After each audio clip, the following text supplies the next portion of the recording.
What is going on, Misfit Nation? Welcome back to the Misfit Wrestling Podcast. This is the Piledriver Pulse for October the 3rd, 2024. I am your host, Matt the Misfit. This is a special edition, a special Thursday edition of the Piledriver Pulse. This will actually be going up on YouTube as well, because I need to make up for Sunday's show that I haven't been able to do. And if you have noticed, I did not do a NXT review this week. That was out of my hand. Circumstances that completely were out of my control. I'm going to get into that in just a little bit of why I didn't get to review NXT or watch NXT for that matter. So there was no review this week. I know I promised one. That's going to hopefully continue next week. Hopefully, fingers crossed. We're also going to go over a lot of things here. First, what I want you to do, excuse me, I had a hiccup there. Hit that like button. Comment down below. Subscribe. YouTube.com/@MisfitWrestlingPodcast. You can follow the social medias. Piledriver Pulse on Twitter. Misfit Wrestling Pod on Instagram. The audio outlets for where this show normally goes.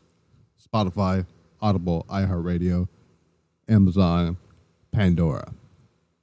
We got a lot of things going to cover up this week here. I already went through Monday Night Raw, so you can check out the Monday Night Raw review on the channel. Somewhere up there, but you can check it out there.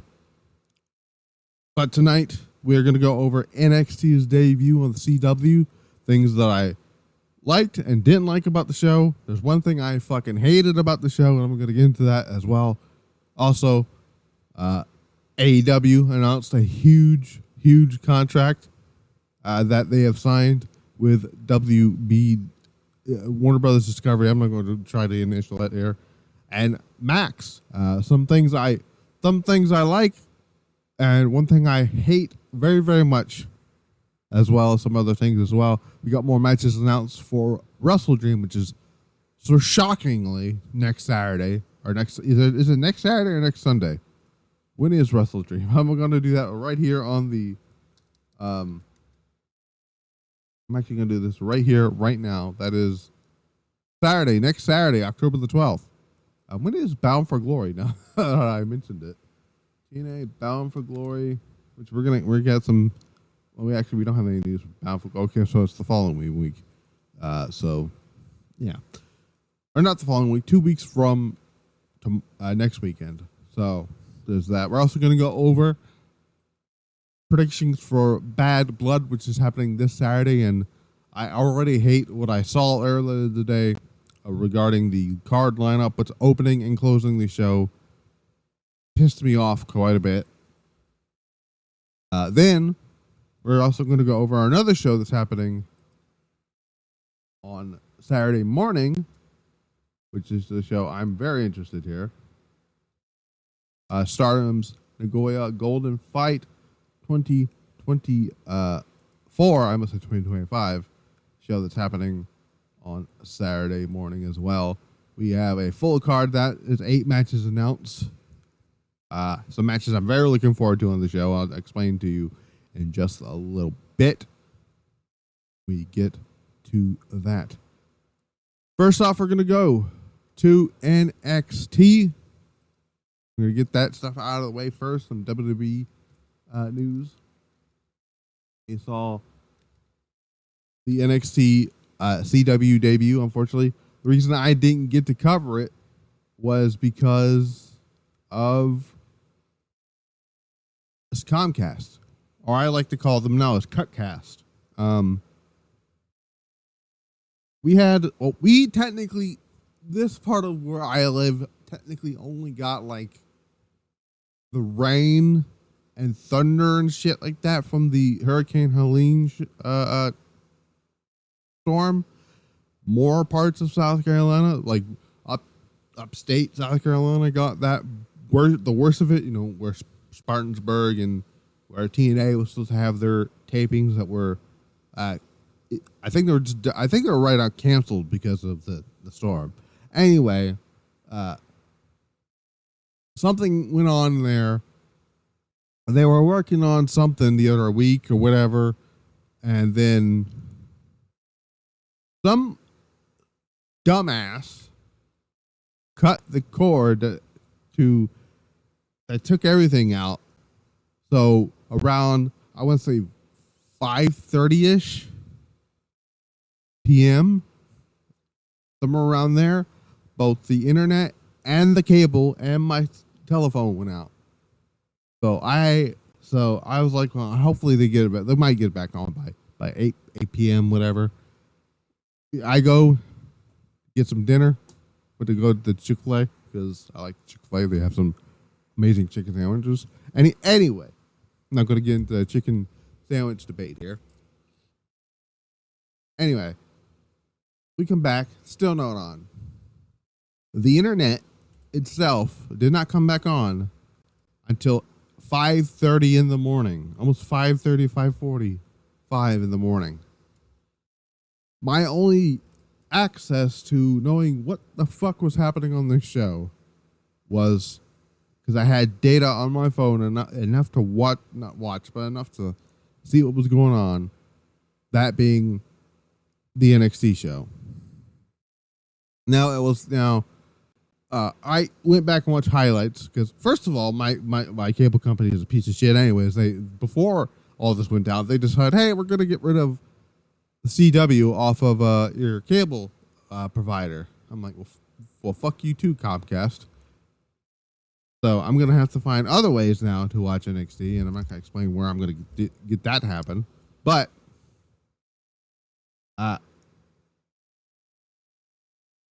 from the things I saw, it didn't seem like a bad show.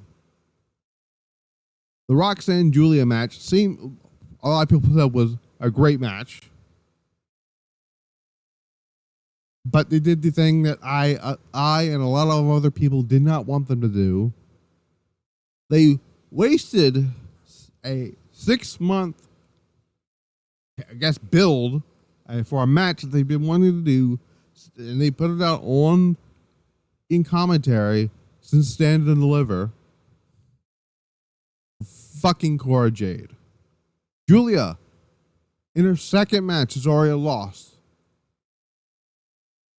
I don't give a shit. I don't give a fuck about this whole thing of, it's her second match. She shouldn't be winning her second match or whatever, you know? I'm going to show you. I can't show you anything, but I'm going to let you guys know on something. I'm going to type in the Big Show, right? I don't give a fuck if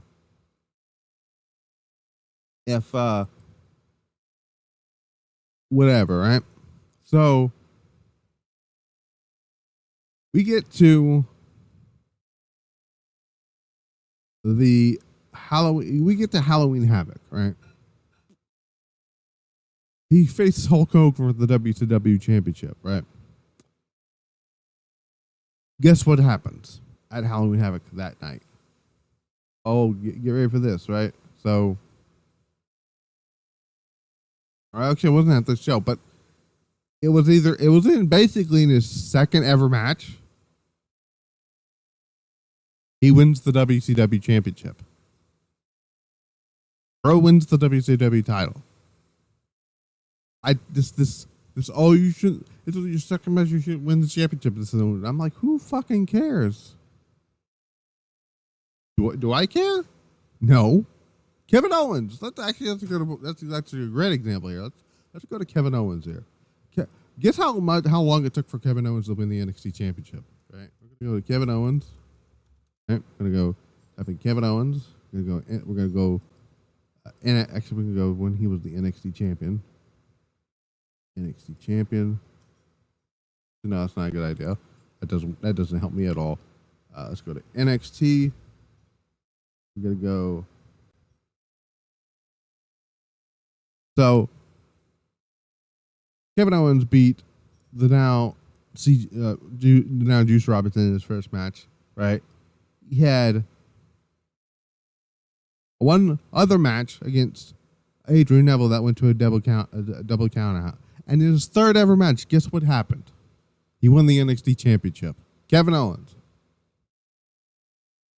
had only 3 matches two matches prior to this going into this show at Rival, and he wins the NXT title. So don't give me this bullshit of, it's only It's only Giulia's second match. I'm like, who fucking cares? You waited. You had this. They waited.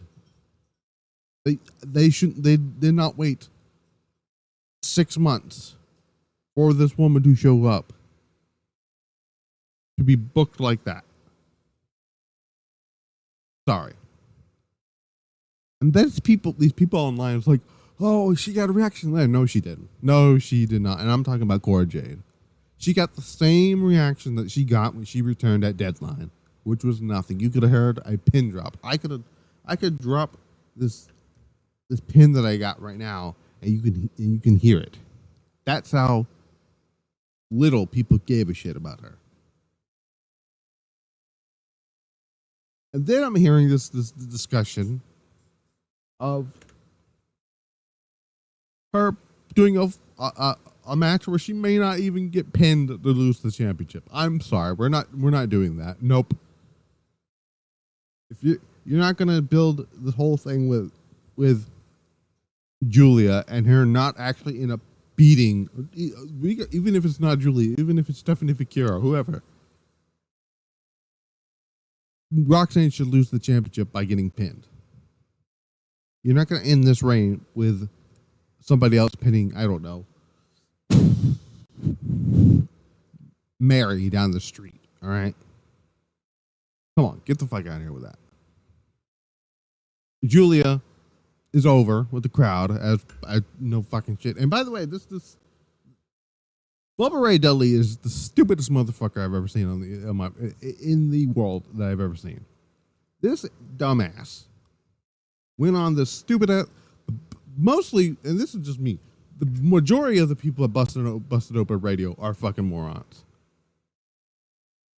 All of them. Thunder Rosa and moron. Tommy Dreamer, a bigger moron. Bully Bubba Ray, whatever you want to call him, an even bigger moron. The dude, the old dude, David or Greco, whatever the fuck his name is, a complete moron. They're all morons. He had the balls to say, and I quote, and I have this quote here. I have to quote because I tweeted about this earlier today, and what? So he said, Bubba Ray said, Giulia's appearance is way too over the top and needs to change. And then I put underneath it, this is coming from a guy for 25 years, wore a tie-dye shirt, fake-ass glasses, did a fake-ass stuttering, wore a stupid-ass camouflage, and thought he was a fucking gangster and cool in a fake-ass biker club. And then making fun of his fake-ass stuttering, I said, I think Bubba Ray Dudley should be the last person commenting on someone's appearance being over the top. Fuck out of here with that. You ain't saying this shit about Io Shirai or Asuka or Kairi Sane or anybody else. You don't say that shit about Shinsuke Nakamura. None of them. Why did you? Because you said, oh, and this is another thing that pissed me off. You say this about Chelsea Green. You don't say this about Chelsea Green, who you claimed 3 weeks ago overshadowed the person they got over, the person who is a bigger star than Chelsea Green.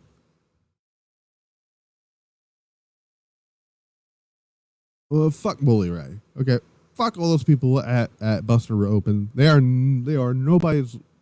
Their words mean absolutely dog shit. The shit I took earlier today that opinion is more important than whatever they have to say. Fuck out of here with that. The things I did like about the show. So the match prior to the stupid Cora Jade bullshit, because apparently they're going to probably run a tag match between Cora Jade, Roxanne, and Stephanie Figueroa and Giulia. I'm like, but why? None of this was necessary. And here's the kicker, and I'll talk about this in a second, but the kicker of this is NXT peaked for this match at, what was it? What was the peaking of it? Let me see if I can find. the tweet that was sent out by Corey from PWN. Let me see if I can find it here. Let's see if I can find it here. I know it's in here. Just give me a second. Let me see. I know it's in here. I had just seen the fucking thing.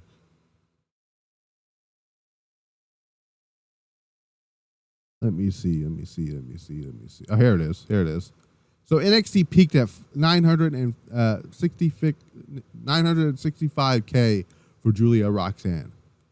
The show then took a small nosedive because a lot of people did tune out after the fucking finish of that match because they were pissed, disgusted even. Disgusted. And I was disgusted as well. Let's see where that is at in likes right now, right? Let's see where that's at in likes and dislikes right now. 365 dislikes. It's disgusting. It really is. It's disgusting, right?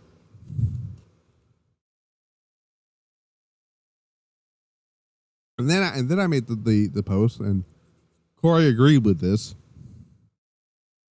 I said, let me see if I can find it here. It pissed me off. It really did. I said, this is what I said. I said, if you weren't planning on putting the title on Giulia tonight, then don't book the match. If you wanted to wait for Halloween Havoc, then book it there. Plain and simple.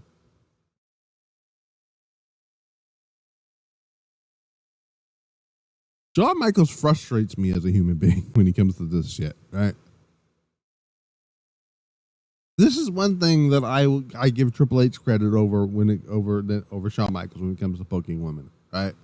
Yeah, sure. He's not been doing that good of a job. He's doing a great job with Io right now. He's gotten her over. If I'm being completely honest, it feels like the only person who matters on that Raw roster right now is Io Shirai. The hell with the fucking Judgment Day stuff. I'll get to that in a little bit. Anyway, the point is, he didn't waste Becky versus Rhea on fucking Backlash or goddamn or random ass Monday Night Raw or the Royal Rumble. Even though Royal Rumble would be another great place to have it, they didn't rush it at wherever the hell that damn show was in Perth, Australia. Elimination Chamber. They didn't plaster it on a Saudi Arabia show. They didn't wait until, I don't know, fucking what was the show after Backlash? Goddamn, was it King of the Ring? They didn't wait till or was it Money in the Bank? They didn't wait till Money in the Bank. They didn't wait till King of the Ring. They didn't wait till SummerSlam. They didn't wait. He waited an entire year to book that match following last year's WrestleMania all the way to the next year's WrestleMania. He didn't waste it like they did here on NXT. If you were going to book this match if you really were thinking about putting the title on Giulia at Halloween Havoc, book it there. Do not wait. Or do not waste it here. I mean, Jesus Christ. Anyway. Got something in my mouth there. It's like hair there or something anyways. Anyway. Moving on. Probably my favorite thing. I still got something in my... There it is. I think I got rid of it there. I had something in my mouth there. Like hair or something. Anyways. Probably the best thing on the show. Zachary Wentz and Wesley. They didn't. First of all, I thought it was very weird they didn't call it Chicago Street Fight. Maybe they're getting away from the naming places street fight matches. Both just straight up street fight. This is great. Wesley got his win back from No Mercy, which I'm still surprised that actually happened. I'm still a little bit shocked he still had Zachary Wentz go over Wesley. But again, people try to tell me, TNA is a benefit from the NXT crossover. Anyways, now this was great. From what I saw of it, this was great. There was a spot that was a little scary. I think Zachary missed a table spot. Landed hard on the floor on the outside. But he seems to be all right here. Fatal Influence, for some reasons, I kept calling them Toxic Attraction the other night. But it's not. They defeated Jada Parker and Lola Vice after Jada Parker walked out on Lola Vice. I'm like, why the fuck did you put these two together? They try to tease us with a Jada Parker babyface turn, and then nope. That lasted like a week or two. I thought they were kind of building towards something with like, Michin coming out or whatever. But now they're just going straight into a Jada Parker Lola Vice program. I'm like, well, that was just random as fuck. Not very good match, by the way, because let's be honest here. JC Jane and Fallon Henley are not very good in the ring, if I'm being honest here. And Jada Parker's coming along. At first I didn't care for her, but she had a good solid match with Roxanne at No Mercy. So I do think it's funny that the last two people Roxanne wrestled at the pay-per-view, at the two pay-per-views, ended up teaming with each other. Just thought that's funny. Lola Vice has actually had her best match with Rock. I feel like anyone who's coming up lately this year, outside of who was it? Outside of I'm gonna say Jason Jordan, Jordan Grace, and Lyra Valkyria. Who was the other one? There was another show before Stand and Deliver, I think. Let me look that up. I don't want to second guess myself here, but I feel like there was another show beforehand. It was Vengeance Day. Who did she wrestle at Vengeance Day? Oh, it was okay. So it was a triple threat. Oh, well, that actually kind of makes a little more sense. That actually makes a little bit more sense here. So Lyra was still the champion. I think at that point she was beginning ready to get called up. Then Roxanne won the title. So yeah, so Roxanne's title defenses started at Stand and Deliver. She had that great match with Lyra Valkyria. Had a great match with Jordan Grace, which I still can't believe that match took place. Then we had Heat Wave, which was Lola Vice's best match of her entire career. And then last month with Jada Parker. She's had and she had a great match with Thea Hale. So most of the up and coming talent like a Jada Parker and a Lola Vice and I must say Tiffany Stratton, Thea Hale has had great matches with her. I am not going to sit here and call Giulia an up and comer. She's been wrestling for how long has Giulia been wrestling for? Giulia has been wrestling for, bring up my calculator here.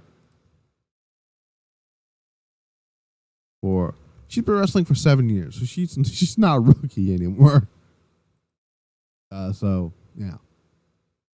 But yeah, I believe we have an announcement for next week's show. If I can find that.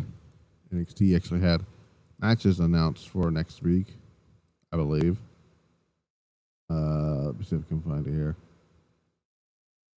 We got some new cool looking graphics too, by the way. They got a new upgrade and everything. So next week, funny enough, speaking of Fatal Influence, so Fatal Influence actually did some I think it was after the match because Kalani Jordan was out there on commentary, and out came Jade. I almost called her Jada Parker. Jade Cargill and not Roxanne Perez, the other women's champion, tag team wise, Bianca Belair, and they're going to have a 6-woman tag match on NXT next week, along with the other match I know is happening. I believe the NXT tag team titles are being defended too. I believe it's Fraxium and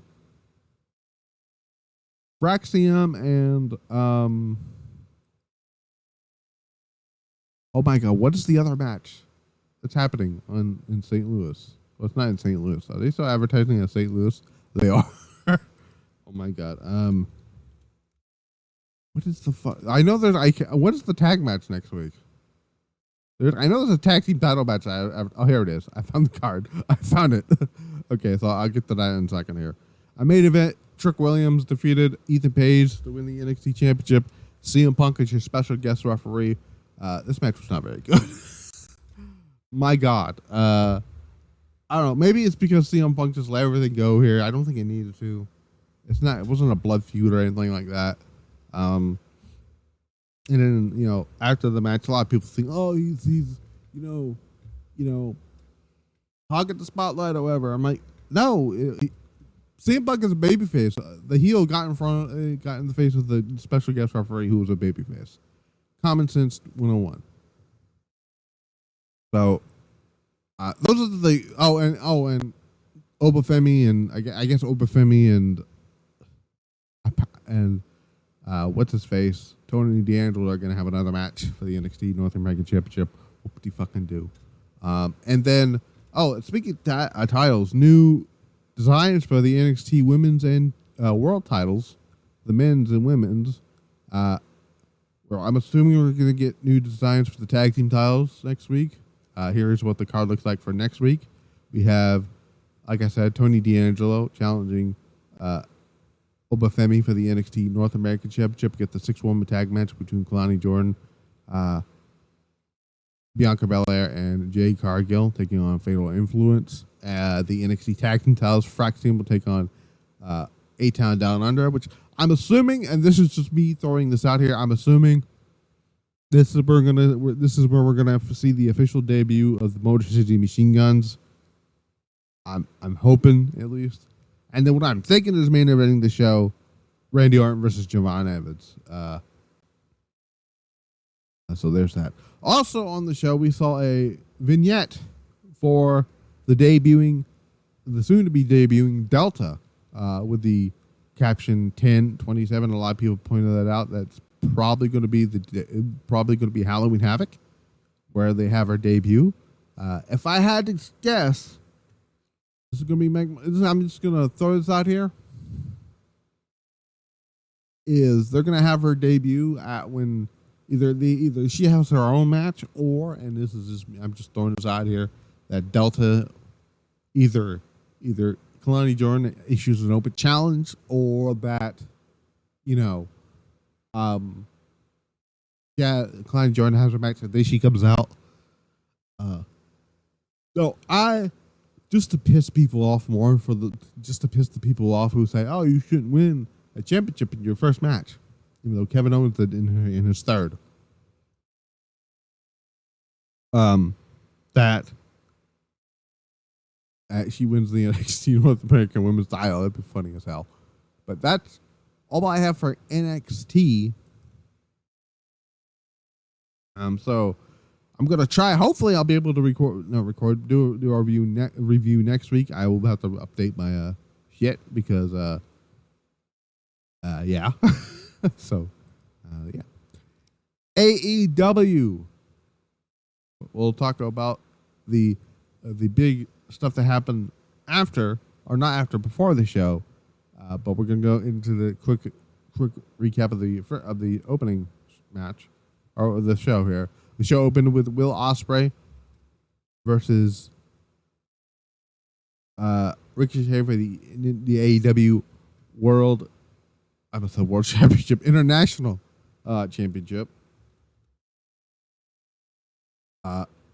This match was good, was getting great until the ending, and I love Konosuke Takeshita, but he came in and ended in no contest, and people left after this. Like, I think the ratings of that show took a nosedive after that, because that was horrible. But speaking of Konosuke Takeshita, Fightful Select put up a report yesterday, I think before the show went on the air, originally titled AEW wrestler assaulted for a push, which I thought was funny. I don't know why they shouldn't have changed it. I just thought it was funny. I thought the thing was funny.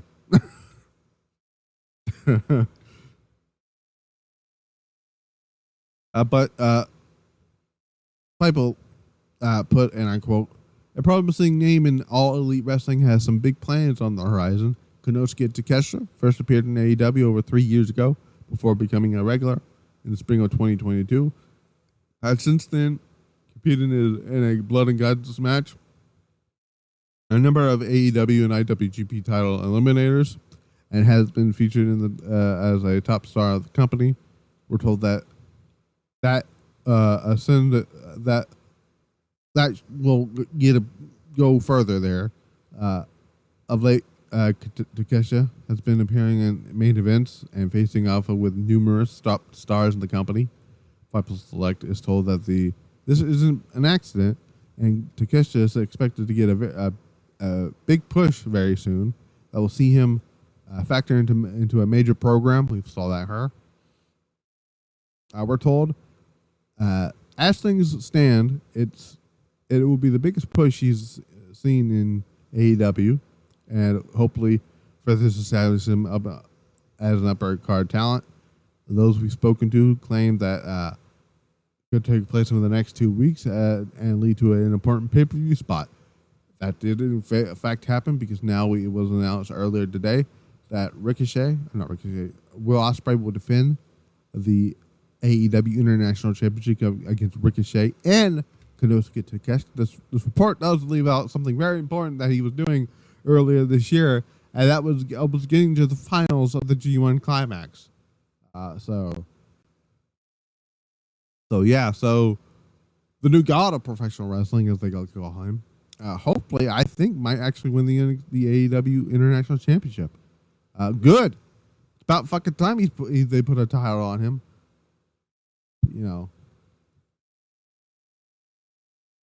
So we'll see what happens there. Adam Page defeated Juice Robinson. This match, the only thing people cared about this match was the return of Switchblade Jay White. And not just any Switchblade Jay White. We're talking about babyface Switchblade Jay White, who hasn't been a babyface since November of, I think it was November 7th, I think it was November 2nd, 2017 rather. So I love that we're going to try our hands with a babyface Switchblade, at least for the time being. Love me some Switchblade Jay White. I mean, again, it's just the thing. Here's my thing with Switchblade Jay White. Keep him far away from fucking MJF. Keep a lot of people away from MJF, because every time you put somebody with MJF, their career takes a fucking nosedive. We've seen it. We saw it with Wardlow. We saw it with, it did. Samoa Joe beat him, so Samoa Joe is Samoa Joe. You can't really fuck around with Samoa Joe there. But other people, we took a nosedive. Shawn Spears took a nosedive. We saw Wardlow take a nosedive. Adam Cole, even though he got hurt, still took a nosedive. Right? His career before the injury was getting kind of. It was kind of fucking lame, if I'm being honest here. Switchblade Jay White, they ruined. A lot of people weren't going to take him seriously after being beaten by a one-legged fucking dude in the main event of a pay-per-view. If I'm being honest, if and this is my thing, and I keep saying this every time I talk about this match, if MJF really was that hurt, legitimately, fucking put the title on Jay White. That's all I had to do. And you could figure it out from there. Y'all had no fucking problems stripping CM Punk of the AEW Championship after he beat the shit out of your fucking salty snowflakes known as the Young Bucks, right? I'm just saying. It's just me. This is where the show took even a bit. And then they had this segment on the show that kind of left a sour taste in my mouth on a lot of people. They had the fucking Chris Jericho come out there. For some weird ass reason, Chris Jericho is challenging for the Ring of Honor Championship again, like he fucking needs it. And then he makes the comment, and I'm sure I'll hear the things. Oh, Mark Briscoe approved it. Well, why the fuck would you even want to approve it? He said, well, you can't beat me, but your brother Jay could. I'm like, what the fuck does Jay Briscoe have to do with Mark Briscoe, your feud with Mark Briscoe? Not a fucking thing. This is one of the things I don't like about MJF, because he goes for, if he's wrestling somebody who feuding with somebody whose parents or fucking guardian or wife or whoever is dead, he's gonna say like, well, he did this shit with Brian Pillman. He's like, hey, I'm gonna ask you, I need to talk with your dad. And I'm like, come on now, fuck off. Stop going after dead people. Jesus Christ.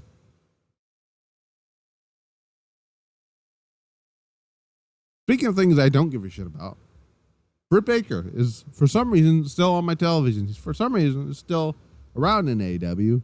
Defeated Serena Deeb in a boring-ass match. Pittsburgh, where she's from, didn't give a shit about Britt Baker. She got the same reaction that Cora Jade got in her hometown of Chicago. And then Queen Amadada came out, I guess, to save Serena Deeb or attack Serena Deeb or whatever. Or whoever the fuck happened here.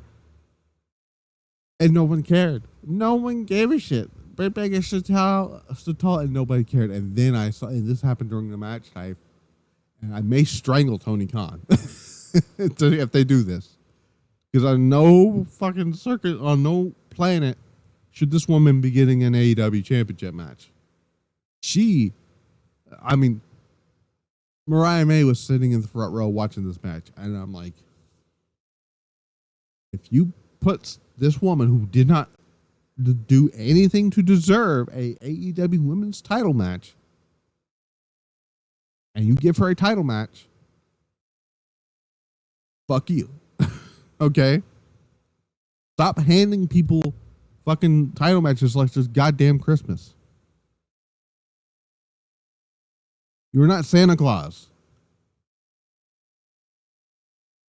You're a boss. You should be acting like a boss. You still don't act like a boss.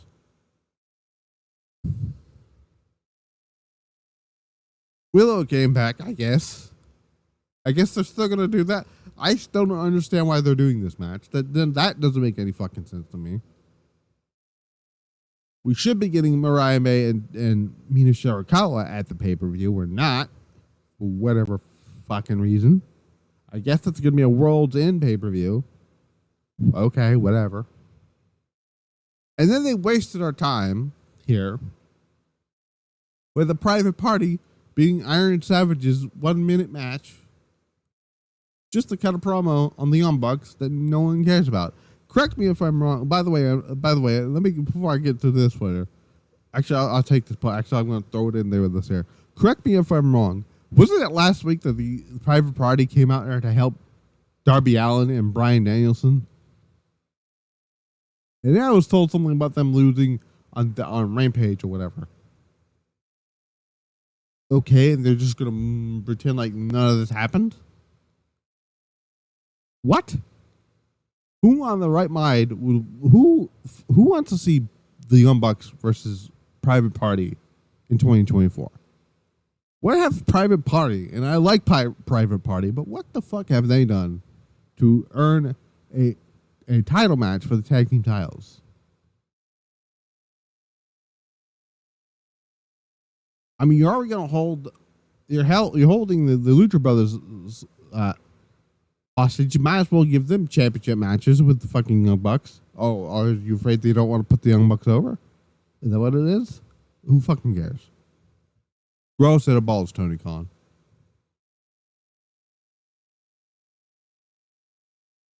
Bryan Danielson defeats Kazuchika Okada in the main event. This is a weird ass fucking match. Okay. First of all, this match was the worst match of their 3 matches they had. Okay.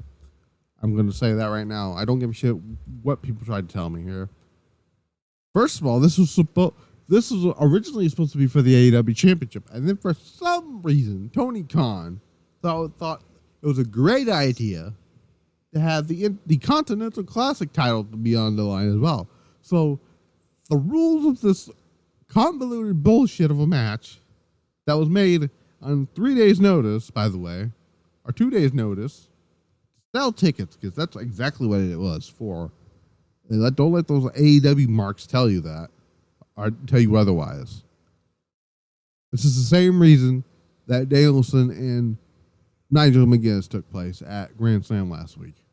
Had nothing to do with, oh, Brian, we should get Brian this match out of the way so when he retires full time. I'm like, you could have done this match at All In.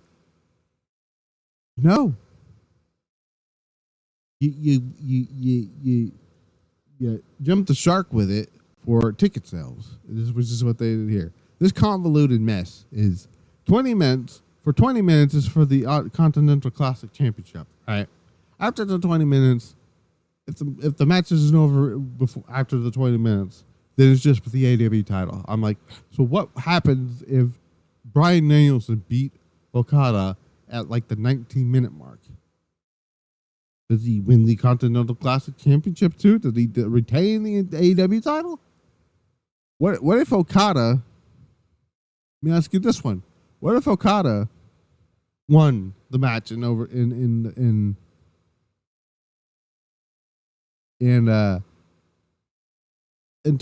not 21 minutes, in 19 minutes? Does he become the AEW champion too? Why? Just have the AEW. First of all, what has Okada done to deserve? I love Okada, right? Okada's done nothing in AEW to say, hey, you know what? He should be the AEW champion. By the way, this is Okada's first loss in AEW, by the way. I just thought I'd throw that out there. Actually, no, it's not. It's first loss as an international AEW talent. If I had to rank, and then after the match, right? Okada did whatever. Then the fucking Blackpool Combat Club, which for some reason they're still calling it that, came out, did some stuff. Apparently, Jon Moxley's had there is a higher power or whatever. I'm like, it's most likely Shane McMahon. I'm not even going to get into that anymore. But this was all fucking a waste of time for your AEW. For your AEW, I get not go home, but your AEW 5-year anniversary show, right? Let me see if I can find the ratings here. For your 5-year AEW ratings show,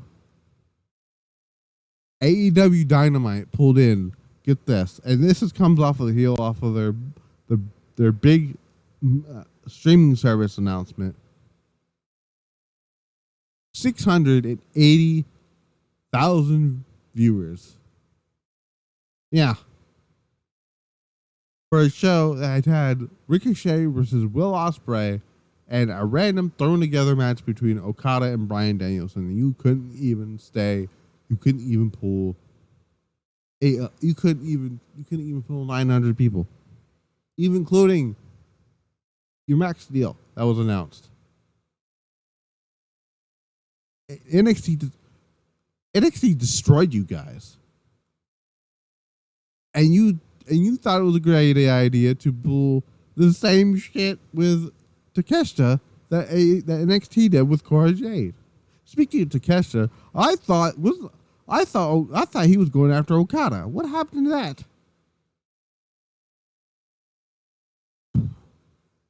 I mean, that's a good question, right?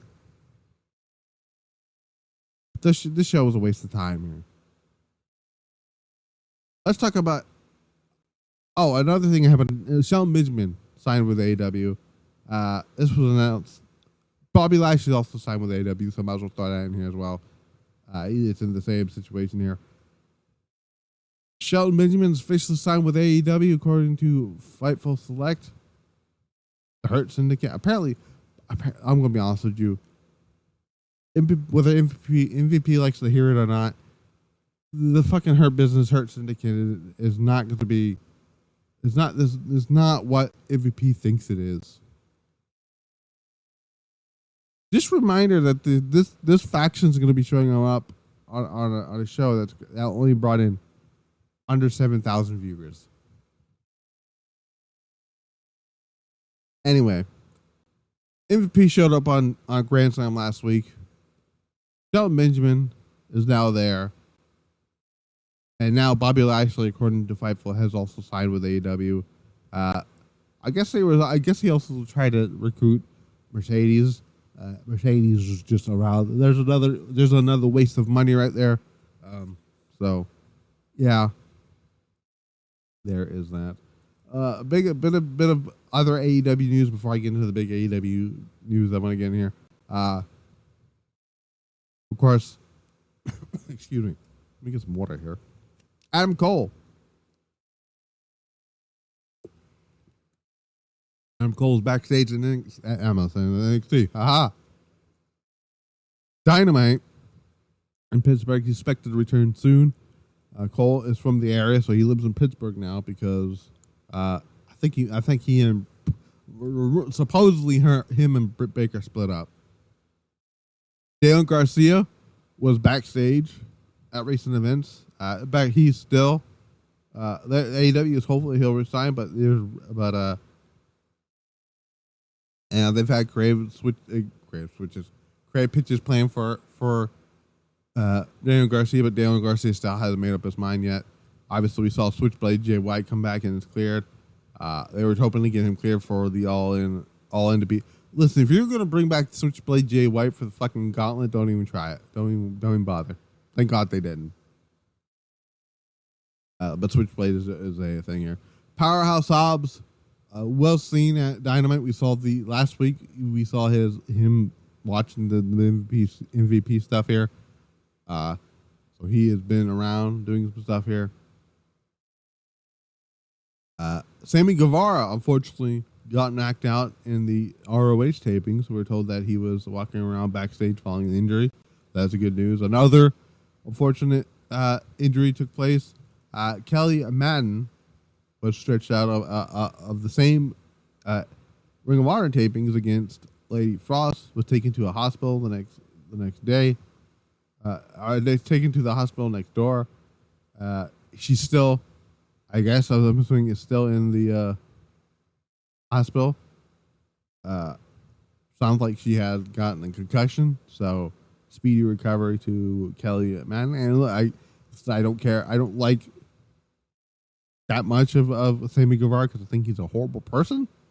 But I don't really wish a lot. There are a few people that I wish harmful things on. Sammy Guevara is not one of them. Even though I don't like him as a person. So I'll just leave it at that here. Let's see what we got here. So I think that's it for AEW. I think that's it for. Actually, here's some other stuff here. What's up with the mirror? Oh, another thing, Malachi Black. I want to put that out here. I don't give a shit about Roger Gary. I've made that very clear about my feelings towards him. But he had a report. It's not been verified by any credible sources like Fightful or nothing, because no one else is talking about it. He was the only one who brought it up. But apparently, according to him, Malachi Black's AEW contract is up early 2025. How early in 2025? Nobody knows. This is assuming this is legit. Now, I should point out that he also, even though a lot of people got on his case about it, had reported that Malachi Black asked for his release, which ended up being factual. So we'll see what happens. If this 2025 thing is legit, even if it isn't, even if it is or isn't, regardless of what happens when his deal is up, he's going back to Triple H and WWE. Aleister Black will return to WWE. It's just how it is. this man, again, never wanted to leave WWE in the first place. The only reason he left WWE is because he was fired. So, speaking of releases, almost, what's up with Miro's release? Miro asked for his release about a couple of weeks ago. Fightful Select put up some Q&As here. Was asked about it. Sean Ross Sapp responded, I have not heard anything but about it being granted so far. The two sides are rarely on the same side. Creatively, his deal runs through until spring 2026, which is a fucking mistake to do. If there's injury time clause in it, they can extend it past that, which is stupidly is what they did with Ray Phoenix. You guys got, listen, if I'm going to be completely honest, you guys got Penta in trouble with Phoenix. Y'all were saying all this stuff about them leaving AEW to go WWE, and Penta had to respond to this shit. And not because of that, it fucked over his brother. So, this is y'all's fault. Swerve, I had some comments about Fox, because there's rumors that Shockwave is going to be the new show. Shockwave is going to be on Fox. He says, for those that didn't see, Swerve was on camera telling a friend that AEW was going to Fox. It wasn't mentioned. It wasn't intentional, and I won't speak for him, is what Sean Ross Sapp said, but there's definitely people in AEW that wished they didn't get that didn't get out. From what I was told, he didn't know that a camera that was vlogging was right there. So there's that. So we'll get to the AEW TV deal in a second. So be patient with that, because it's coming up after this next story here. Any more news on Shane McMahon? The Vince documentary showed me this is a question asked. He loves the business and so interested. So I'm interested if he's still legitimately pursuing AEW. Sean Ross Sapp put out saying he just ran into Mercedes and the Young Bucks by chance at airport. Sure, by chance. Right. But his meeting with Tony Khan was a planned one. Of course it was. So was the fucking photo. He's not been backstage at any AEW shows yet that we've heard of, and he was in Grand Slam. Sure. Okay. Shane McMahon will be in AEW. It is just very much what's happening here. All right, let's get into the big news here. The big news. Actually, before I get to the big news here, I'm going to give my quick thoughts on the Vince McMahon documentary. I did watch all 6 episodes. The one that was more, my thoughts, the whole thing was, if you're a wrestling fan, you already know all of this shit that went down. Nothing new was being said. This is Bill Simmons put it out there that this is mostly for people who don't watch the product, don't know a fucking thing about Vince McMahon. Now they do. It's basically what we know about him. He's a fucking piece of shit human being that does not deserve anything in life. What's coming to him is going to be very much justified, and we're going to all celebrate it when it happens. That is what the gist of it is. Right? So, leave it at that. You guys can go off in the comments about the Vince McMahon documentary all you want. I'm not going to spend any more time giving any praise to that piece of shit human being. Let's talk about the AEW Max deal that broke yesterday. This news came up both from Andrew Zarian and Fightful before the press release went out.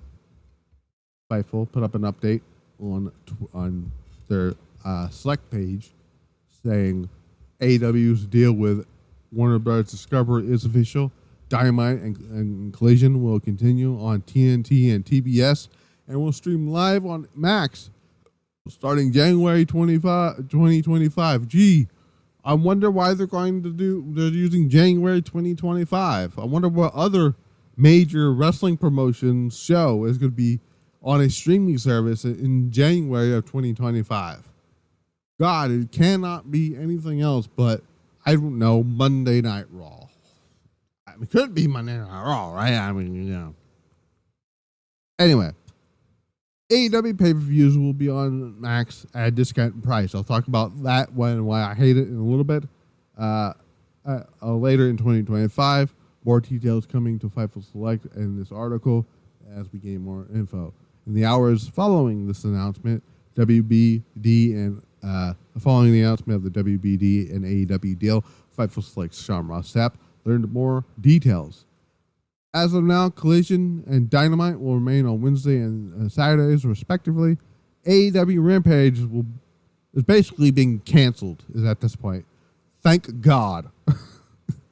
That show was a dead show. That show died after like after a month, and they should have canceled it then. Anyways, and from what I found out from Sean Ross Sapp is they didn't want to do Rampage. They were forced to do Rampage by Warner Brothers. They didn't want to do Rampage. And Collision, and everybody knows why Collision happened. Collision happened because of the whole thing with CM Punk and the Young Bucks and them not being want to be on the same show. Even though CM Punk said this was a stupid ass decision, just let me go.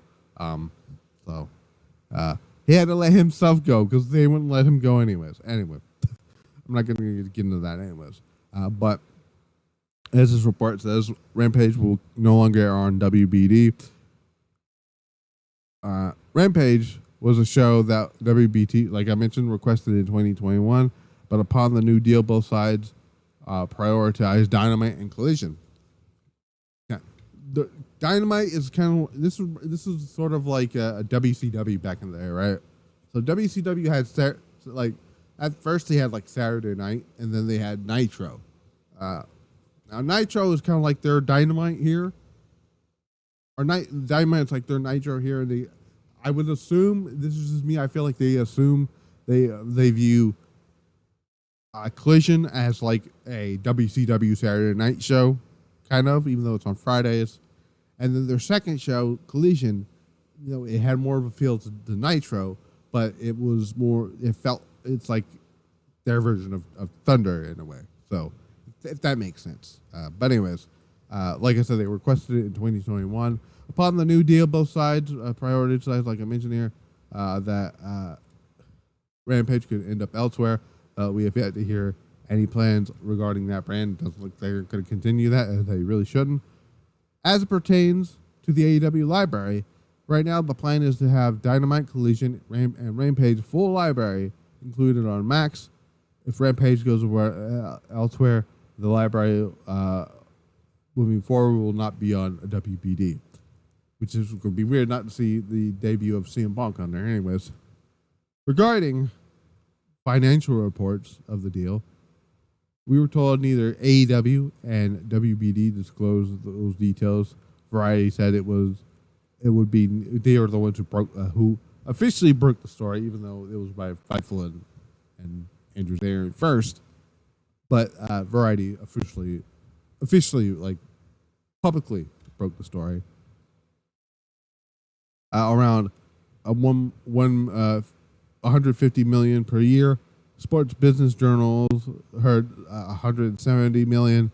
Fightful Select reported earlier that this year that it's at least double what they had been making was offered, which was at least 140 to 150 million. However, those we spoke to said that Puck was originally not Puck was originally reported the 170 million per year number. That would end up being low compared to what AEW would end up getting. AEW will get pay-per-view revenue as a result of the pay-per-view events airing at a discounted price on Max, or discounted rate on Max. Whatever those, we'll see about that. of all the details of the deal, initially pay-per-views being paywalled and then then still costing money was the only one met with negativity, obviously, because I'll explain why I hate that thing in a second. But that's those when we asked those in not WWE, AEW, they pointed at the UFC point of view, which is stupid. And this is another thing you don't need to do not compare yourself to UFC. If you can cannibalize your pay-per-view model, you can't go back. A good example of this is WWE moving to the network format and how being unable to capitalize on big pay-per-view sales now that they're hot. Although WBD sources say that that easy access of WWE's PLE events could be a big reason they're so successful now. We're told that this model could end up changing for WBD down the road, which they should. I'm going to explain why in a second. Sports Business Journal also have reported that WBD had equality stake. I think that's what that word is. Equity. There we go. Equity stake in AEW that they retained thus far. Neither AEW or WBD have confirmed this. Beyond that, PR contacts at both companies even noted that they've never heard of that aspect of WBD having any equity at AEW. True TV and Ring of Honor were never mentioned to us as in the press conference, or the press materials. AEW did regain some additional elements in the deal since the announcement of Collision in 2023. WBD maintained exclusivity, which is why AEW Dark went away. However, under the new deal, AEW regains those rights. There were mentions of possibly internally talking about using Dark in the future, but nothing is confirmed. Credit to Andrew Zarian, who's been on top of the story for over a year. So shout out to Andrew Zarian. Sorry, Andrew.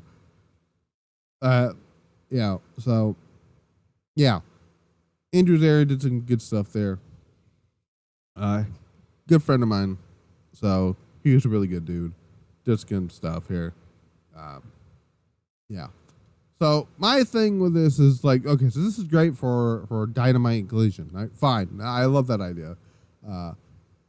Now that something was asked about it in the Fightful post show is, will this include picture-in-picture? Will this be aired like on Triller where there's no commercials during the matches? You just hear what's happening during the commercials.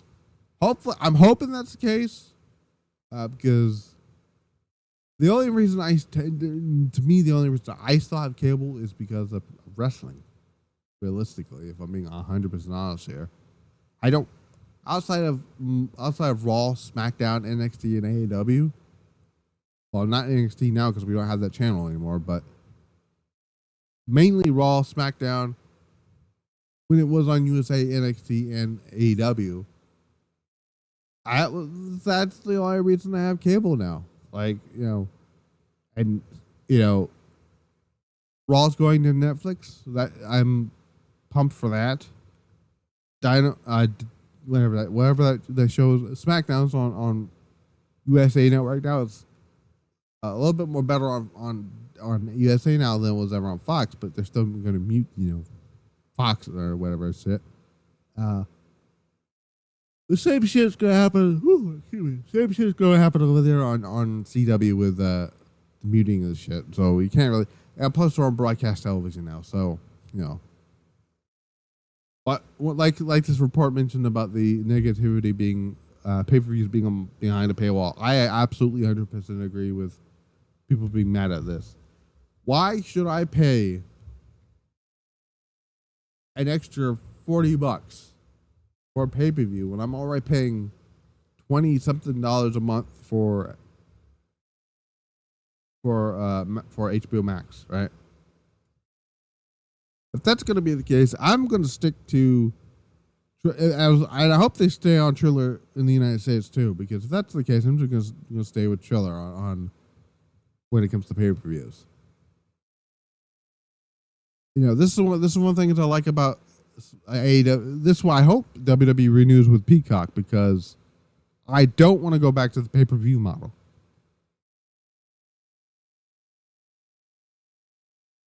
No one wants to go back and paying $50 for pay-per-views anymore.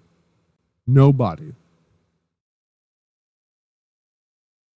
I love the idea that I'm paying $10 a month for WWE show PLEs. Well, and I don't have to worry about shelling out $50 every month for a pay-per-view. I don't want to do that. Use that model for Max with AEW. This is this is the UFC thing. The UFC thing isn't really working for them either. I don't hear anybody even talk about the UFC model anymore. When this shit's discussed, how many people are using UFC fucking stuff? Not a lot of people are talking about it, and I wonder why. People rather use NordVPN, and I'm not sponsored from. I'm just saying they use a VPN to get the pay-per-views cheaper. Just put it as your deal.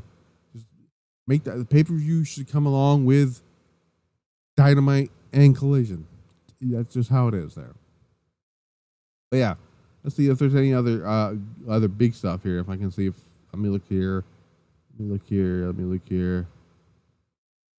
Okay, so here's some stuff here. So the pay-per-views from 2019 and from 2019 2024, I should say 2024, but being included has not been heard of yet. We have not heard if WBD bought the pay-per-views or will continue the split revenue. We'll see. I don't know what that means there. Obviously, Rampage looks like they're going to be canceling Rampage. Ring of Honor has its own streaming service, so it doesn't really need to be on. Though Ring of Honor, I think, should be. I think Ring of Honor would benefit more if it was on television. I'm just going to be honest with you. So let's see. I think that's it of that big thing. But that's the big news stuff here for that. So get ready for that here. TNA Hall of Fame news. TNA obviously is going. You got their Bound for Glory coming up in 4 weeks in Detroit, Michigan. TNA is planning to continue their Hall of Fame. Obviously, TNA has had their Hall of Fame C members added every year since 2020. We're told that the brand is planning to move forward again with it this year. We haven't heard of any of who's going to be inducted. Numerous sources within the company have confirmed that it is in the plans, and if there are multiple options, if multiple options were discussed. When Fightful spoke to the Hardy Boys recently, they noted that they would both be honored to be inducted, but had not engaged in conversations regarding it. We've been told by sources that many were hopeful AJ Styles would be inducted, but there's no indication that is the plan for this year. Well, that's fucking terrible. Though, given it's in Detroit, it's probably going to be the most hitting Machine Guns. But AJ Styles should, especially now with them being in cahoots with WWE now. So, and plus, Motor City Machine Guns are AEW talent now. So, all right, let's get into predictions here. Actually, before we go to that, we have more of a card now for not Revolution, WrestleDream, which again you wouldn't know it was next weekend until if I hadn't pointed it out here. So prior to Dynamite, it was only Jon Moxley versus Bryan Danielson for the AEW Championship. Now there's 6 matches of the show. For some weird reason, we have a pre-show match. For some reason, the Ring of Honor titles are being put on the show. Who fucking cares? Atlantis Jr. defend the World Television Championship against Brian Cage. Who fucking cares about Ring of Honor? Mark Briscoe is unfortunately going to wrestle Chris Jericho for the ROH Championship. For God's sakes, Mark Briscoe, go to Tony Khan and say, I'm not putting this motherfucker over.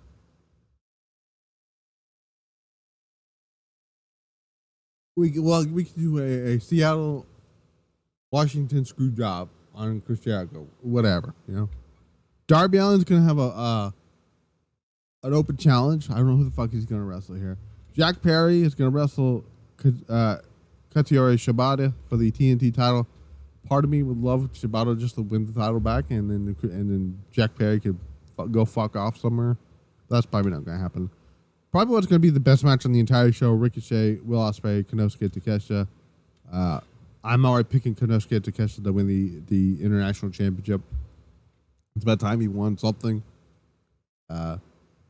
He should be rewarded for his work in the fucking G1. I'm just saying here. In the main event, obviously, Bryan Danielson, Jon Moxley. I'm picking Jon Moxley to win the AEW title, by the way. I'm just going to throw that out here. I know I was against it at first, but, like, you know, let's see what happens. And he may do it with the help of Shane McMahon. So, we'll see when that hit. All that stuff here.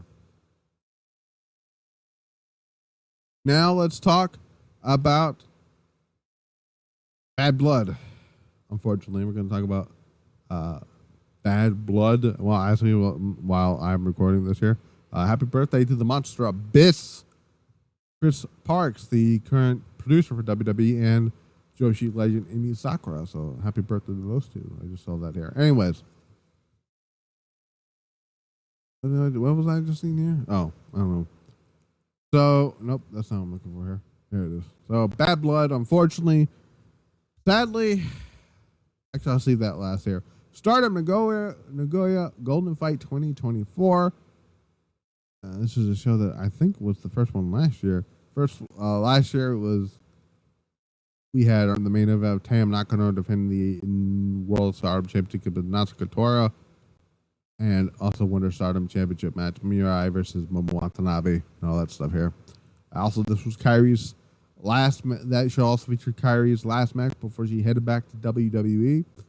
So we got our second show here in Nagoya Fight. Here we have 8 matches on the entire show. We have a number 1 contenders battle royal match to determine who would challenge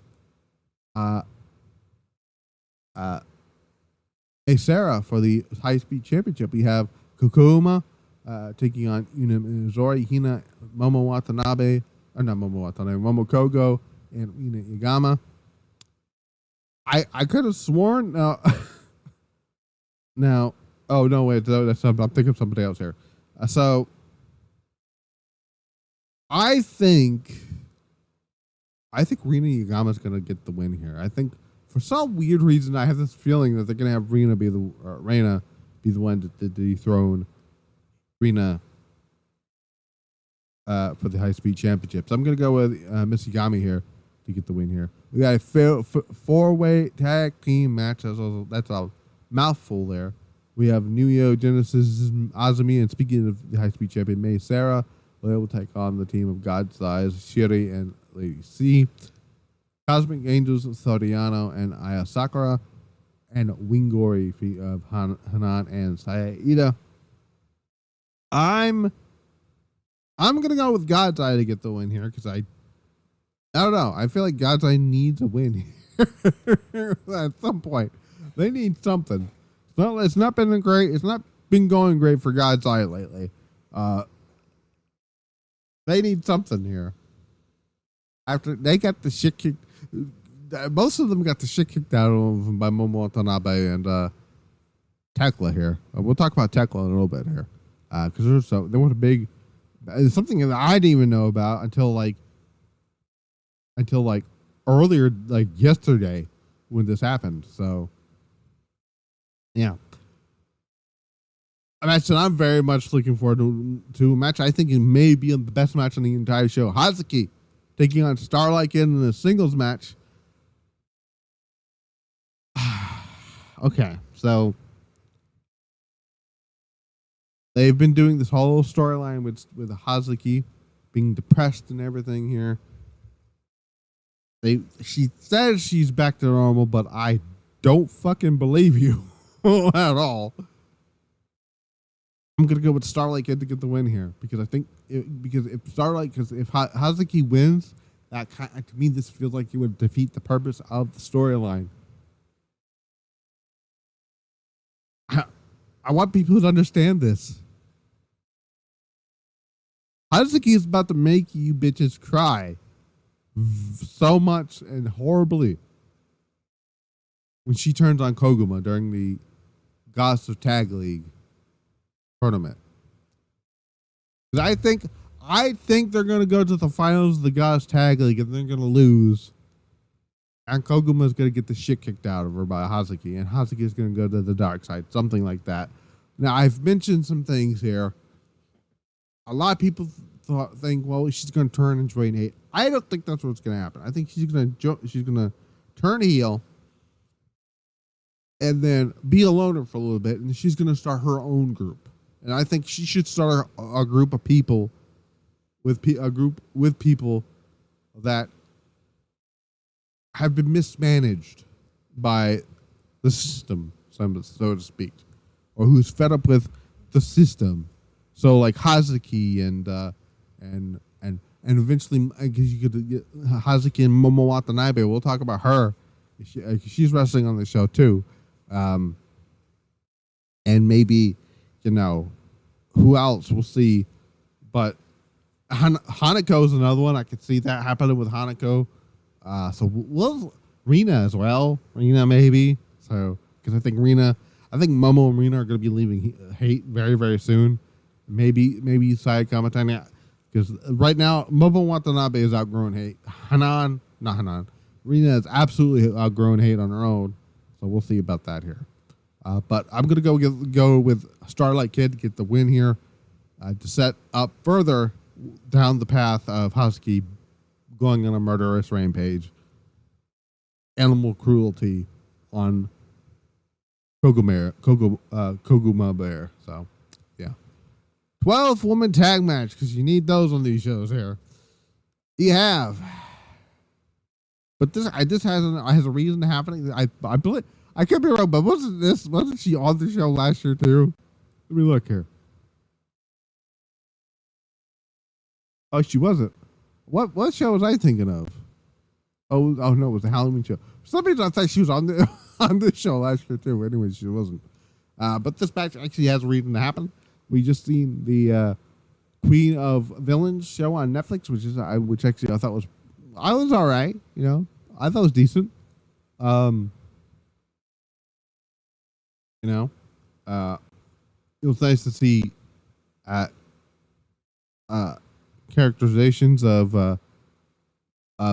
Bull Nakano and Jump Matsumoto, and also, by the way, Nikki Bella and Alexa Bliss did some English dub for that series as well. So because it was dubbed in English as well. So it's Empress Nexus Venus, Maika, Mina Shirakawa, Xena, Wakatukiyama, Hanako, and the newest member, Rion, who Maika just gifted her this spot. By the way, I want to point out that I'm very happy that Maika is okay. Maika the other night had a scary bump in the I want to say it was a 3-way match. I think Starlight Kid accidentally dropped dropped Maika on her head or something, or on her shoulder, and she was just like not having it the rest of the match. I guess she was trying to finish the match early. I've already dubbed Maika the locker room leader of Stardom now. Because in that match she felt like she was trying to rush the match in it quickly so she could get checked on, and they just weren't doing it. So she had to do it herself. I'm glad Maika's all right though. Maika, I don't think they could afford to lose Maika right now, so that's good. They're going to take on Hate, the team of Natsuko Tora, Momo Watanabe, Konami, and Ruaka, teaming with Zap and Dump Matsumoto. It's obviously, I guess, a promotional match, like I said, for Queen of Villains. I'm going to assume here that Hate gets the win here. And they're probably going to give Dump Matsumoto the win over Robbie pinning Wakatukiyama Arena. Rian. So, but Momo Watanabe eventually is gonna, something I want to mention here because this happened with Tekla here. Momo Watanabe earlier, the other day, tried to hand Tekla. Actually, I'll save that one when we get to the Winter Stardom Championship match here. Rina will defend this future Stardom Championship against Miyu Amazaki. I'm sorry, Kevin, but you are not getting the championship here. I'm sure it's going to be a fun match. Rina's having a phenomenal run with that title here. She had a great match the other night. New Blood 15 against Aya Sakura. That was a great match. Like I said, Rina is killing it with her title runs, title defenses. I know she had another one. The other who did she wrestle the last time? Let me see if I can find it. Let me see if I can find it here. Give me a second. Let me see if I can find it. I know she had a title defense. I know she had a title defense, right? Let me see if I can find it here. Title defense. I know she had a title defense before. Let me go. Let's see. Was it here? Yeah, she had a title defense on the first night of here. She had a great match with Rina Yagami here. She had another one. Or no, I think she was in the conversion as well, wasn't she? No, she wasn't. Did she wrestle on this show? I don't think she did. Yeah, no, she didn't. So what does matter here? I know she had a great match with find it here. Flashing Champions. I know she had another great match somewhere, but I can't find it. Anyways, but yeah, Rina I think is doing a phenomenal job right now with her title. So, but I'm expecting her title reign to continue until she gets to Rina Yagami for whenever that match is going to happen. So there's that. Mayu Iwatani will defend the IWGP Women's Championship against Timeless Toni Storm. Toni Storm is back in Stardom for a little bit. She's doing nothing in AEW right now, so why not? Funny enough, this is going to be the first one-on-one match between Toni Storm and Mayu Iwatani since I want to say. Let me look this up here. Mayu Iwatani. Let me look this up here. I know it's in here. Let me find it. The last time they had a match against each other, a one-on-one match, by the way.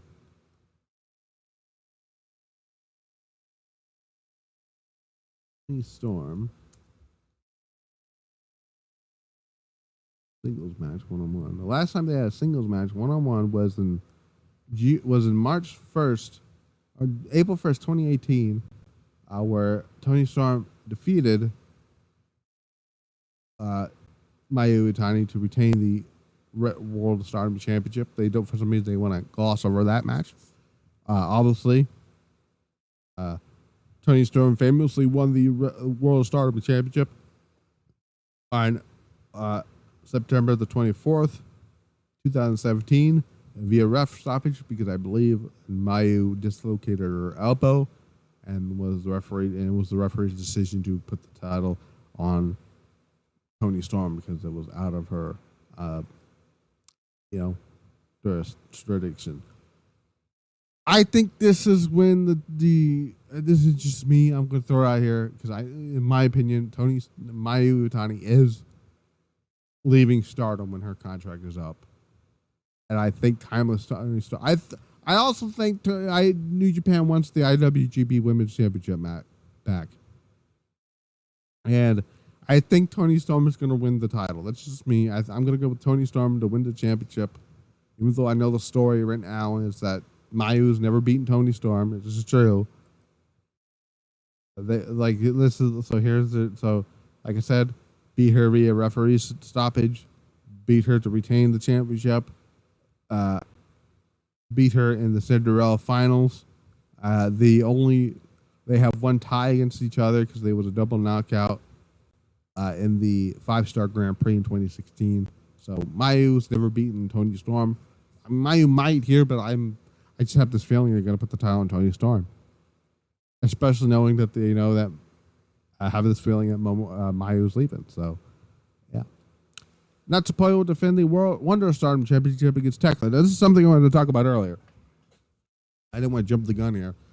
Tekla, it was like a 6-woman tag or some type of tag match or something on one of the more recent. I think it was Wednesday morning's show. Clark Connors, which apparently I didn't know this, but apparently her and Clark Connors, that being her and Tekla, are an item. I didn't know this. Okay, I guess they are. I'm gonna take their word for it.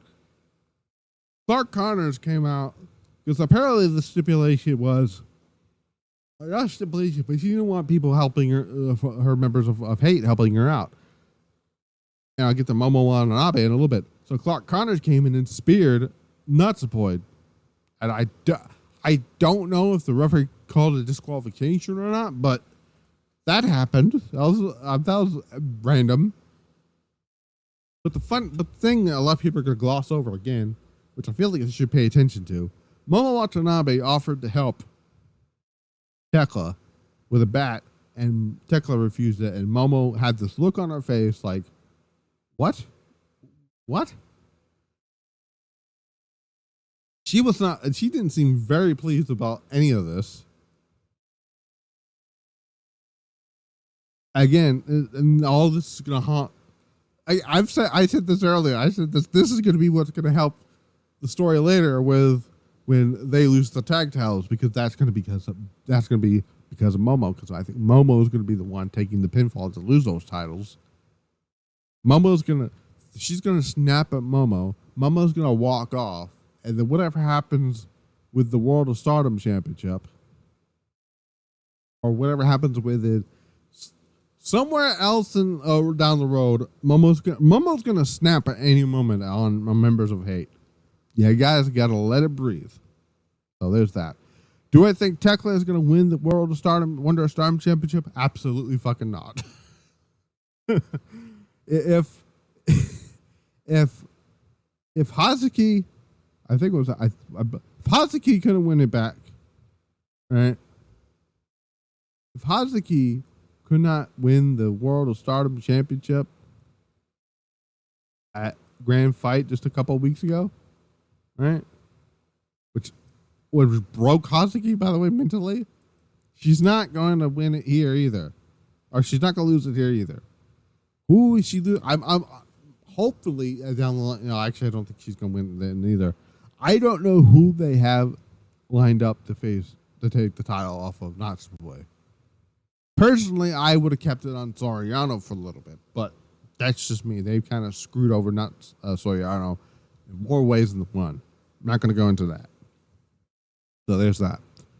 But I think this should be a decent match. Tekla's are no right professional wrestler, but I think the best matches on the show, well, the three best matches on the show, are possible. I know Hazuki and Starlight Kid are going to cook. I know Momo, Mayu Iwatani, and Toni Storm are going to cook. They always have great fucking matches with each other.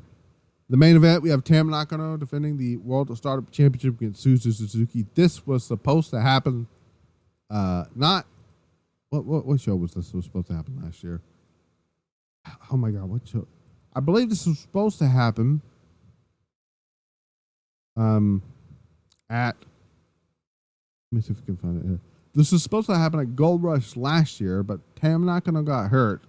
So Suzu ended up facing Azumi and Starlight Kid, and obviously Starlight Kid ended up winning the match because of her. I know she lost because even though that was Starlight Kid's first match, Azumi back from her injury, but Azumi won.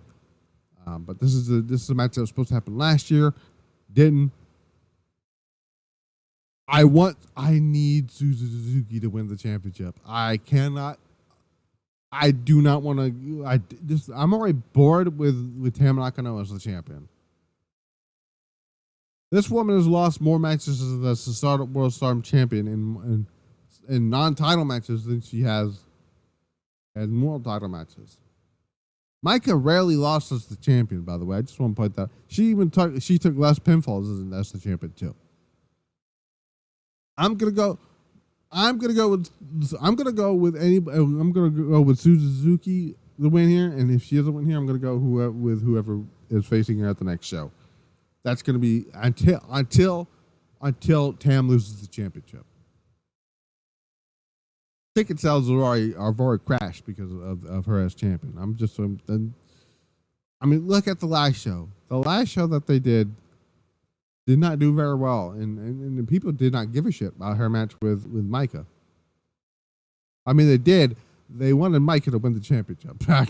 Let's be real. So, there's that. But yeah, those are my predictions for Nagoya Summer Fight. Or not Summer Fight, Nagoya Golden Fight here. Now we go on to the other show that's happening on Saturday. I would say Money in the Bank. Bad Blood. I hate the lineup of the show. I think the main event and the opening match should switch. It's going to be Drew McIntyre and CM Punk. Unfortunately, opening the show. They're going to have these two are talking about blading each other and fucking probably attempted murder and shit like that. And they're going to open the show. Bad Blood. A show that's notoriously famous for closing with Hell in a Cell. It's going to open with Hell in a Cell. Because the fucking Anoa'i family are selfish motherfucking bitches. Also, fuck the Fatu family while I'm at it. If you know what's been going on with that side of that shit, about Journey Fatu missing when he's not really missing at all, it's a fucking storyline, while all this shit's going on with the hurricane and people who actually have been really missing. The promoter who did that shit is a piece of shit. The company who approved it is a piece of shit. And the Fatu family who approved that are even worse pieces of shit. Fuck you. Drew back, so regardless if they're open, I really hope from now, I hope they fucking change it. I really hope they change that. CM Punk is going to win CM Punk should absolutely win this match. There should be no reason why Drew McIntyre should be winning this match on Saturday. And what purpose does it serve for Drew McIntyre to win the title or win this match here? Yeah, I saw some weird people on Twitter saying, "Oh well, Drew McIntyre should win. Should do this here and then win the money in the Elimination Chamber, and then we should do Punk and Drew or something." I'm like, no.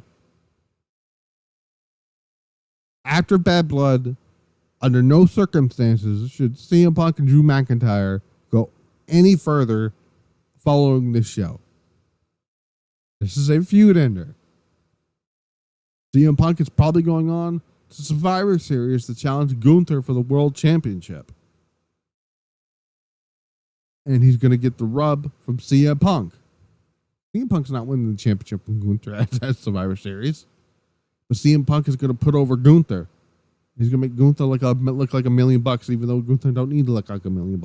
But getting a massive win over Gunther, somebody at his age, Gunther, or not, how old is Gunther, by the way? Let's see. Gunther is 37, right? CM Punk is 45. But anyways, my point is Gunther getting a win over CM Punk is going to do huge for CM Punk's career, for Gunther's career. Drew McIntyre being CM Punk at SummerSlam it's not going to do anything for his career. Drew McIntyre is already made man. Drew McIntyre is a multiple-time world champion already, right? 3-time world champion. At WrestleMania main eventer. He's already made man.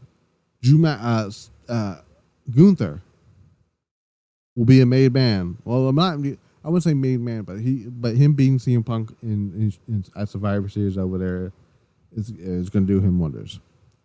But yeah, I'm expecting this to be a bloodbath, and I feel bad for everyone else that has to follow this, including Bayley and Nia Jax. Bayley's not winning the championship back, by the way.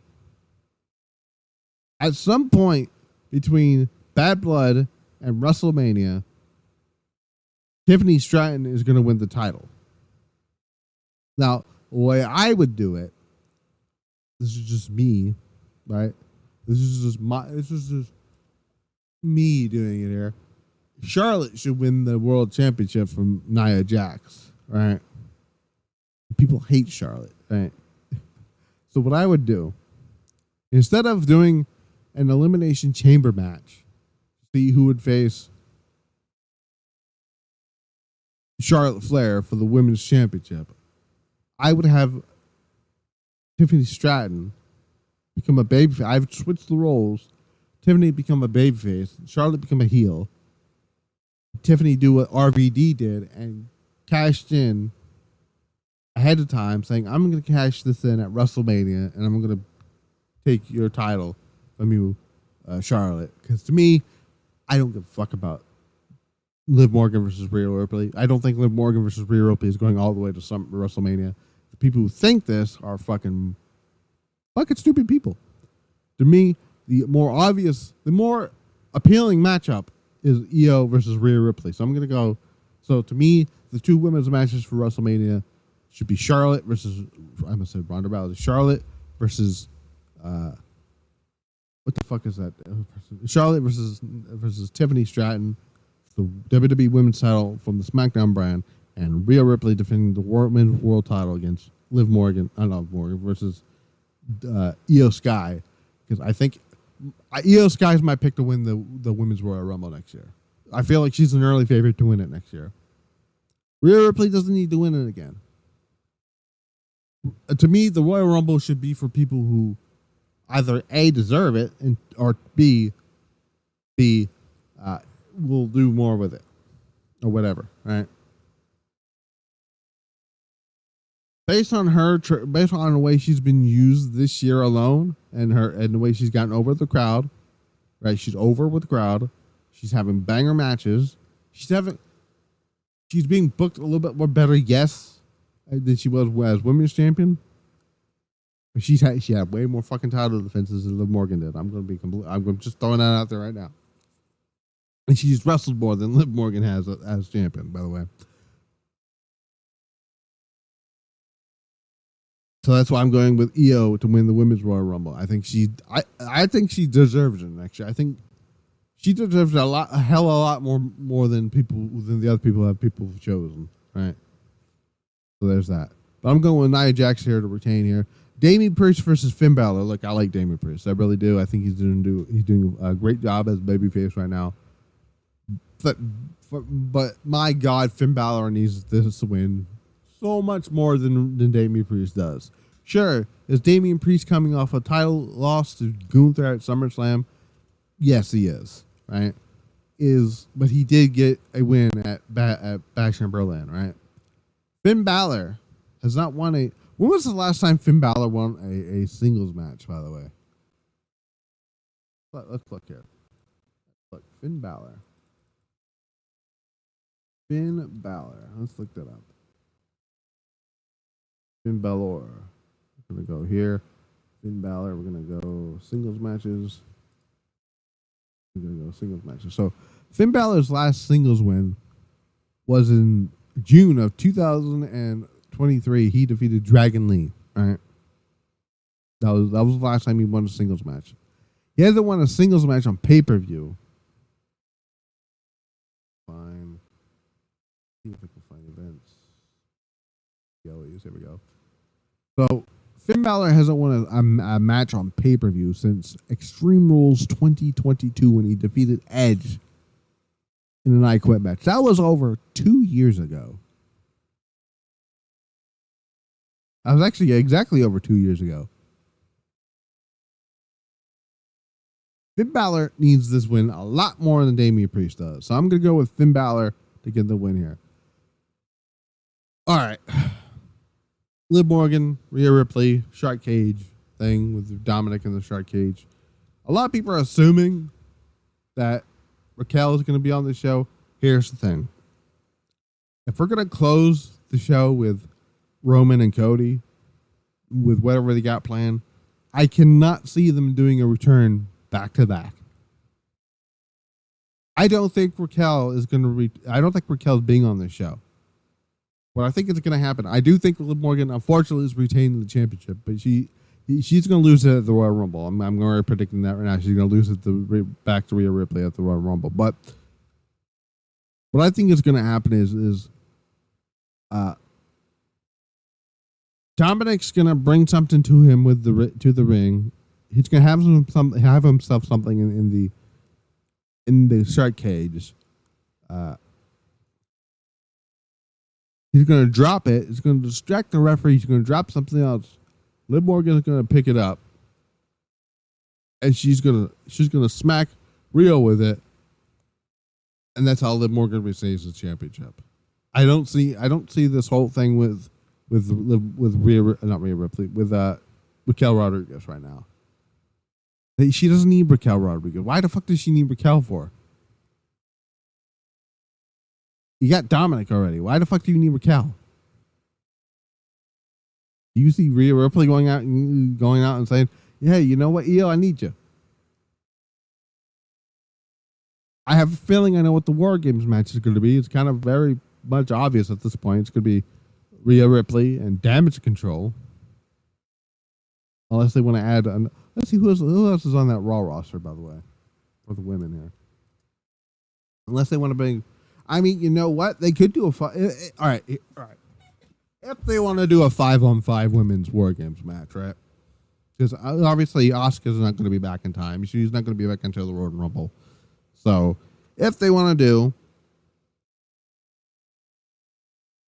a 5-on-5 War Games match for the women,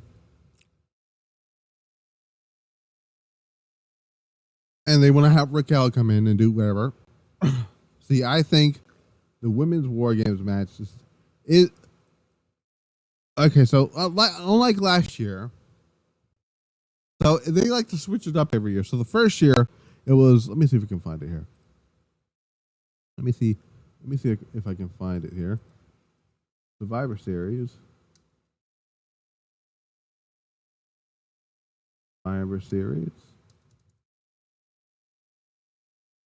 War Games 2022. So last year's War Games. So the first War Games match was for the. So they switch it up every year. So the women's War Games match, the first year they brought the War Games match to the main roster, was a Raw War Games match. The following year was a SmackDown War Games match. This year it's going to be a Raw War Games match. Same with women. Same with women. Same with the men. The first one was a SmackDown War Games match with Kevin Owens, who was I believe at the time on Raw. That was a SmackDown, technically a SmackDown War Games match. Last year was a Raw War Games match with the Judge of the Day, Orton, Owens. I think was it Owens? I don't think Owens was in War Games last year, was it? No, he wasn't. It was Owen. It was Cody, Rollins, Jey Uso, Sammy, and Randy Orton. This year it's going to be the women are going to get the women on the Raw side is going to get the women's War Games match. So if they want to do a 5-on-5 War Games women's match, fine. You can absolutely pull this off because you got Liv Morgan captaining one team with Pure Ass Collective, which is Sonya Deville, Shayna Baszler, and Zoe Stark. But who would be that fifth one? And you're looking at possibly Raquel Rodriguez. If they want to do that, fine, you can do that. There's that one. The women's, the female side, right? Obviously, you got Team Rhea Ripley, team captain being Rhea Ripley. You have Asuka. You have Kairi, Io, and Dakota. I'm sure is going to be back by the time War Games comes around. Who's that fifth one? Well, I think this would be about the time where one Miss Becky Lynch comes back. Because who else has an issue with Liv Morgan right now because of what happened following WrestleMania? Becky Lynch. You gotta have people who got involved or something with Liv Morgan, right? Becky Lynch is it. So that's how I think that's how you can get away with the 5-on-5 aspect of it. I do think if there's going to be Team Rhea, Team Liv, I do think Rhea's going to get Io and Kairi and them to be on her team, and maybe this year Kyrie this time maybe Damage Control actually wins a War Games match for once. So that should be very interesting there. So we'll see about that. Does Nikki Cross finally have a? Oh no, they don't. They still for some reason have not added back the Wyatt's stuff here. Main event of that show, unfortunately, Roman Reigns and Cody Rhodes versus Solo Sikoa and Jacob Fatu. I have no fucking clue what's happening there. If I'm going to be completely honest here, I don't think anything big is happening in the main event. I think it is just going to be. I think they're just going to have it so Solo or Jacob pins Roman Reigns. They're going to basically do what they did at Money in the Bank to set up whatever they're going to do at Crown Jewel. But I need people to understand one thing. I need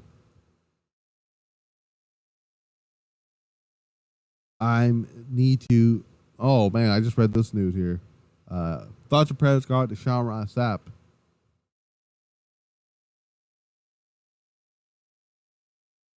Man, he lost another family member.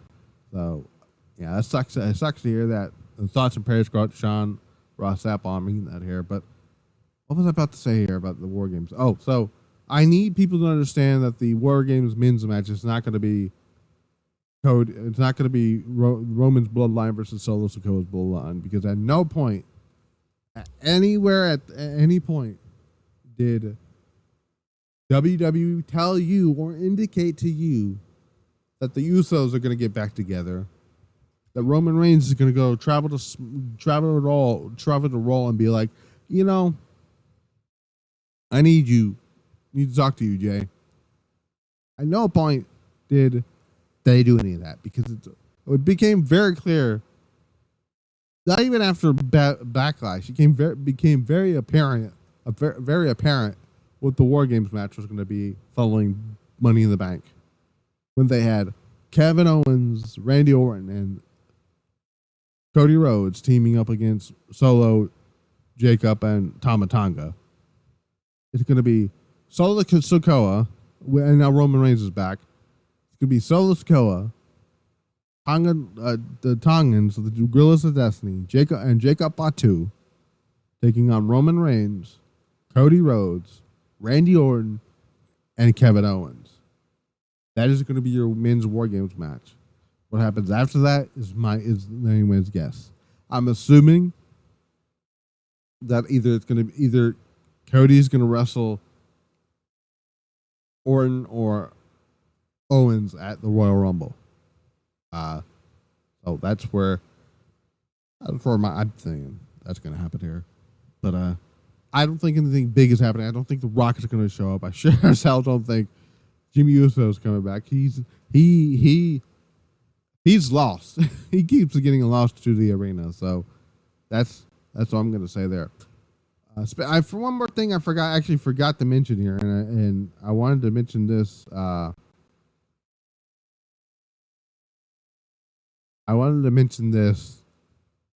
Prior, like another unfortunate thing.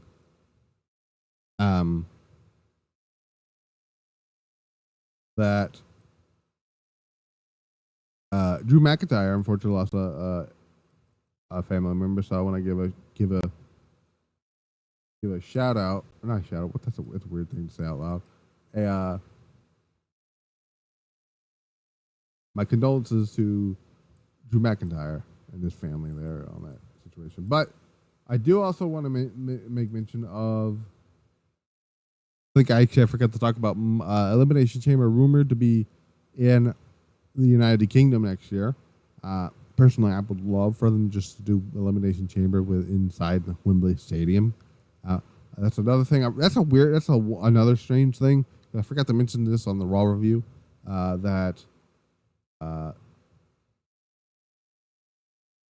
think I forgot to mention this on the Raw review. That oh my God, what's it called? What is it called? SummerSlam. It's in New Jersey next year.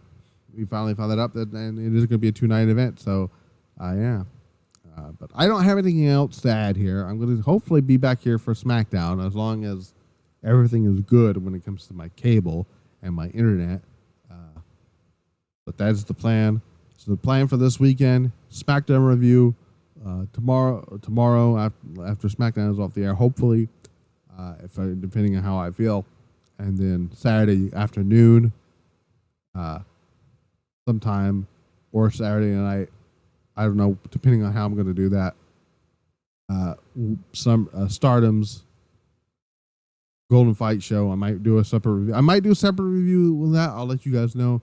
I am going to be back here for Saturday night's Bad Blood event. That's going to be happening at 6 o'clock in the afternoon instead of 7. So because I want to get all that stuff here. Until then, I've been Matt the Misfit. This has been going on for almost 2 hours here. I will see you guys tomorrow for SmackDown, hopefully. Until then, we're out.